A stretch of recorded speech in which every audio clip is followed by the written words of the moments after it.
J'hésitais longtemps avant de m'engager. Les étoiles se firent agressives. Il me fallait choisir. Que dis-je? Je n'avais pas le choix. Oui, nous sommes, les nègres, arriérés, simples, libres dans nos manifestations. C'est que le corps pour nous n'est pas opposé à ce que vous appelez l'esprit. Nous sommes dans le monde, et vive le couple homme-terre. Quand on cite Fanon et son célèbre peau noire masque blanc, on peut oublier que sa formation première était la psychiatrie.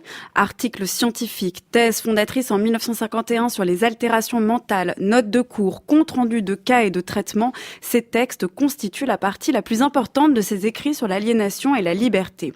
Parce qu'ils nous révèlent comment tout s'enracine chez Fanon dans la psychiatrie, comment la révolution qu'il a voulu entreprendre face à l'aliénation coloniale part en fait de réflexion et d'une pratique déjà révolutionnaire de la psychiatrie face à l'aliénation mentale et physique, ces textes sont premiers, certes, importants aussi en volume, mais surtout précieux enfin pour la pensée.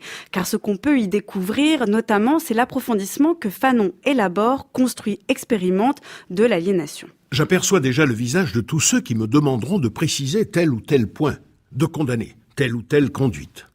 Il est évident, je ne cesserai de le répéter, que l'effort de désaliénation du docteur en médecine d'origine guadeloupéenne se laisse comprendre à partir de motivations essentiellement différentes de celui du nègre qui travaille à la construction du port d'Abidjan. Pour le premier, l'aliénation est de nature presque intellectuelle. C'est en tant qu'il conçoit la culture européenne comme moyen de se déprendre de sa race qu'il se pose comme aliéné.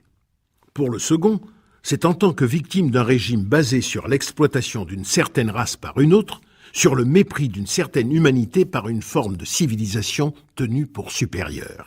En quoi un patient atteint d'un délire de possession, par exemple, en quoi un autre épileptique ou encore un autre qui a commis un acte de folie, tel un meurtre, sont-ils tout autant aliénés à une pathologie qu'à la lecture que les médecins font de cette pathologie?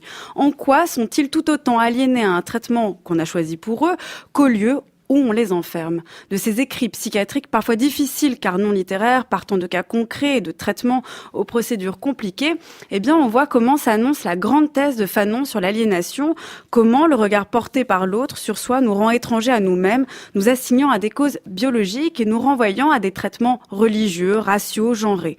Mais comment se désaliéner du regard de l'autre et comment désaliéner cet autre d'un regard lui-même aliéné, plus que lutter contre des pathologies physiques ou psychiques, comment lutter contre ce que Fanon appelait la pathologie de la liberté.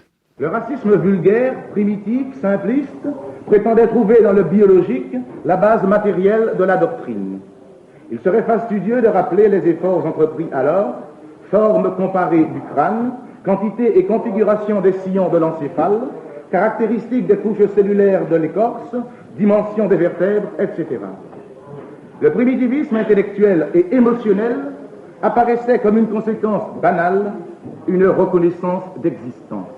Luttant contre l'ethnopsychiatrie qui réduisait les troubles à des causes purement organiques, Fanon prôna la social thérapie, soit la prise en compte de la culture dans le traitement du malade, pour éviter de se rabattre encore une fois sur la nature. Il écrivit aussi du théâtre, qu'on peut découvrir ici aussi dans ce volume, puis comme on le sait, des textes politiques. Et dans tous ces registres, il s'est ainsi tenu à une chose, remédier à l'aliénation, qu'il s'agisse de celui qui est dominé ou de celui qui domine, pensant pourtant être libre.